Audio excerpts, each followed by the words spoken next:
Imagine being 95 years old, still walking, laughing, remembering every name and story. Some people seem to defy time. What's their secret?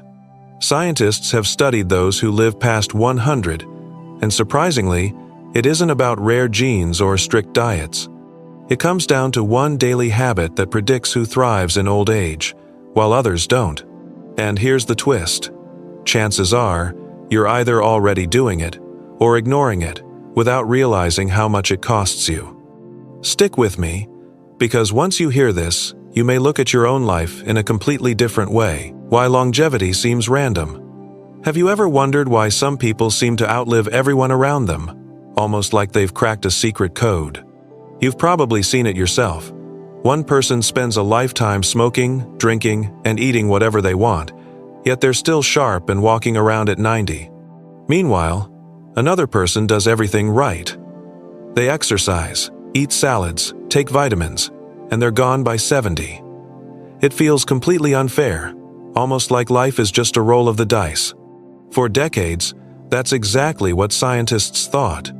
They believed longevity was mostly in our genes, that if you had the right DNA, you'd make it to old age, and if you didn't, well, there wasn't much you could do. But here's the surprising truth that research has uncovered. Only about 20% of your lifespan is genetic. The other 80% comes down to lifestyle and environment, things you can actually influence every single day. That means living to 100 isn't just for the lucky few. It's not random. It's shaped by small, daily choices and habits that add up over the years. And here's where it gets really fascinating.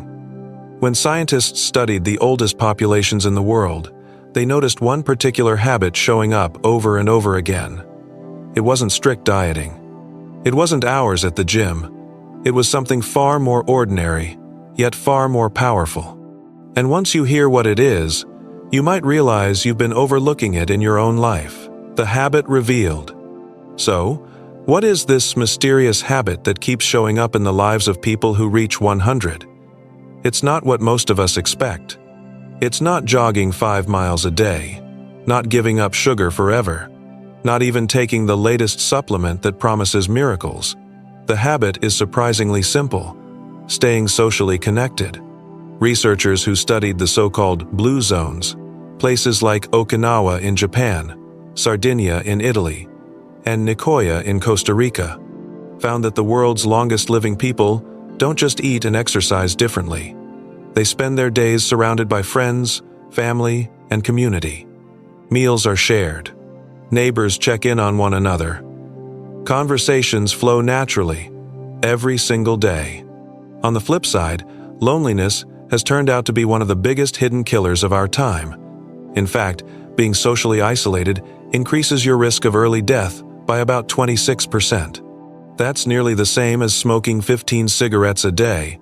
Let that sink in. People often worry about what's on their plate, but it might actually be the empty chair at the table that poses the greater danger. And here's the catch. In today's world, genuine connection is harder to come by than ever.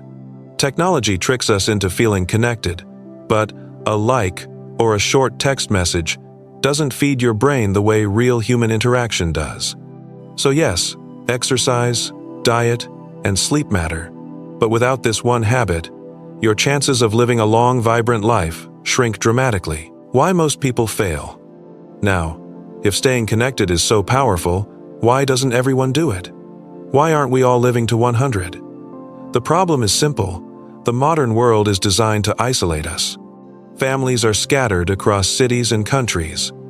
Many of us work long hours behind screens, and when retirement comes, the built-in social network of colleagues suddenly disappears. Add to that the rise of smartphones and social media, which give the illusion of connection, and you end up with people who are technically in touch, but deeply lonely. Here's the tough truth. Loneliness doesn't just make you feel sad. It physically damages the body. It raises stress hormones, inflames the immune system, and even shrinks parts of the brain linked to memory. That's one reason why seniors who become isolated often decline so quickly. Their bodies are literally breaking down from the inside out. And this isn't just about seniors. Studies show that people of all ages, teens, adults, retirees, are reporting higher levels of loneliness than ever before. The world is more connected digitally, but more disconnected emotionally. So ask yourself this: how many genuine, face-to-face conversations did you have this week? Not scrolling, not quick small talk.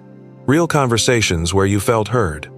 If you're struggling to count them, you're not alone, and that's exactly the problem. But here's the hopeful part. Fixing this doesn't require a complete life overhaul. In fact, there's a simple way to rebuild connection, and it can start with just one small daily choice: the simple fix. So, how do you turn this around? If disconnection shortens life, what's the practical step to protect it? The good news is, you don't need to suddenly become the life of the party or gather hundreds of friends. The research is clear. It's not the number of relationships that matters, but the quality and consistency of them. That means making one small, genuine connection every single day. It could be as simple as calling your sister, walking with a neighbor, sharing coffee with a friend, or even chatting with the cashier at the grocery store.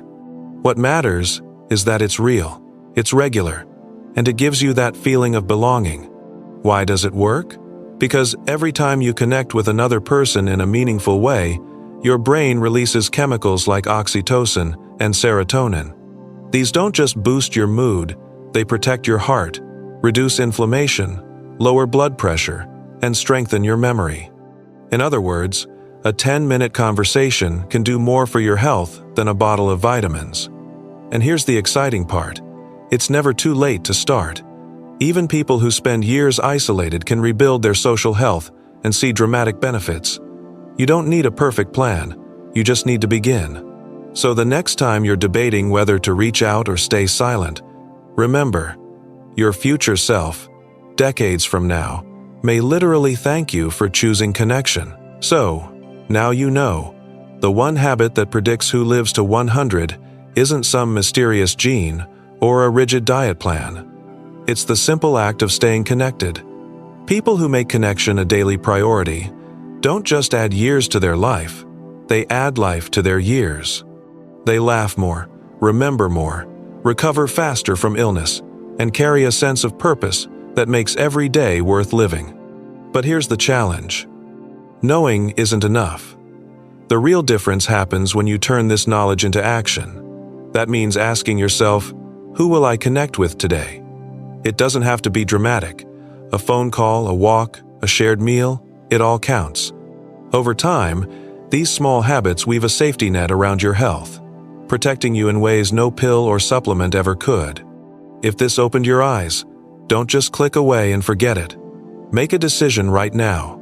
Start building the habit of connection, because your 100-year-old self is counting on you. And if you're wondering, what about the other habits?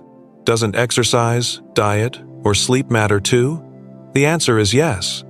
In fact, there are 3 lifestyle practices that combine with connection to create a powerful blueprint for longevity. That's exactly what I'll reveal in my next video. So, if you're serious about living not just longer, but better, hit subscribe and join us. Because this journey isn't about surviving to 100, it's about thriving every step of the way.